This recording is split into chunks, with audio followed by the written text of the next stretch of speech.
दोस्तों, पूर्वी लद्दाख के गलवान घाटी में स्थिति तनावपूर्ण बनी हुई है। गलवान घाटी के पेट्रोलिंग पॉइंट 40 के पास भारतीय सेना तैनात है। गलवान घाटी में इस बात की पुष्टि हो चुकी है कि चीनी सैनिकों ने पैंगोंग त्सो में करीब 8 किलोमीटर इलाके पर कब्जा कर रखा है और मई महीने में आए चीनी सैनिकों ने यहाँ बख्तरबंद और युद्ध के साजो सामानों को तैनात कर लिया है और इस 8 किलोमीटर इलाके को पूरी तरह से ब्लॉक कर रखा है। पैंगोंग झील के उत्तरी किनारे पर फिंगर 4 से 8 के ऊंचाई वाले इलाकों पर पीपल लिबरेशन आर्मी मौजूद है। अन्य इलाकों में जैसे गलवान घाटी और हॉट स्प्रिंग को लेकर भारत और चीन के बीच बातचीत होती रही, लेकिन चीन ने इलाकों में अपने सैनिकों की मौजूदगी बढ़ा दी है। एक्सपर्टों का कहना है कि इस मामले को अगर जल्द से जल्द ना सुलझाया गया तो 15 जून की रात में हुई खूनी झड़प फिर से शुरू हो सकती है और भारत ने इस चीज की पूरी तैयारी कर ली है कि चीन को इस बार तगड़ा झटका दिया जाए। दोस्तों, गलवान घाटी के पेट्रोलिंग पॉइंट 40 में भारतीय सैनिक डटे हुए हैं। यहाँ थल और भारतीय वायुसेना दोनों को ही हाई अलर्ट पर रखा गया है। चीन के हर चालबाजी का जवाब देने के लिए प्रधानमंत्री मोदी ने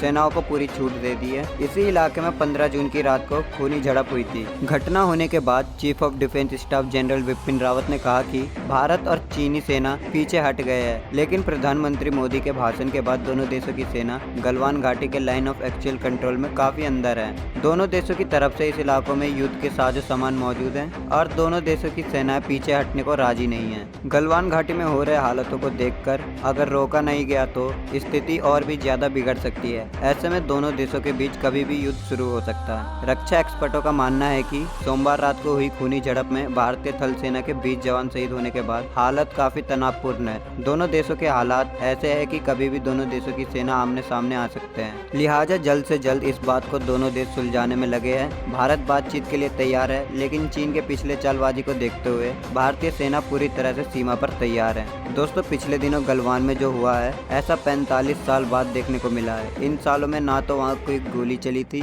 ना तो किसी जवान की जान गई थी। ऐसा दोनों देशों के बीच समझौते की वजह से था, जिसमें यह तय किया गया था कि दोनों देशों की सेना सीमा पर हथियारों का इस्तेमाल नहीं करेंगे। इस खूनी झड़प में चीन के 43 जवानों ने भी अपनी जान गंवाई है। वहीं 20 भारतीय जवानों के शहीद होने का गम पूरे भारतवासियों को भी है। ऐसे हालातों के बाद पिछले समझौतों का पालन करना मुश्किल हो जाता है। भारत के पूर्व army chief general Bipin R K Malik ने कहा कि अगर जल्द से जल्द बातचीत से ये मामला नहीं सुलझा तो ऐसे खूनी झड़प बढ़ जाएंगे। जब दोनों देशों के सैनिक आमने सामने हो और टेंशन का माहौल हो तो छोटी सी झड़प युद्ध का रुख ले सकती है। पैंगोंग झील के किनारे जो भारत और चीन के बीच खूनी झड़प हुई वो बहुत ही गंभीर है। करीब 13,000 फीट की ऊंचाई पर चंगलापा के नजदीक 5 मई को भारत और चीन के जवान टकरा गए थे। उसके बाद से चीनी सैनिक भारतीय जवानों को फिंगर 4 से आगे नहीं जाने दे रहे हैं। भारतीय सेना के सभी मैप दिखाते हैं कि फिंगर 8 उत्तर से दक्षिण की ओर जाता है। फिंगर 3 और 4 में सालों से ITB यानी इंडियन तिब्बत बॉर्डर पुलिस तैनात है, लेकिन मई से ही चीनी सेना ने जो फिंगर 4 से फिंगर 8 तक जो कब्जा कर रखा है उसके ऊपर पीपल लिबरेशन आर्मी बात नहीं करना चाहती है।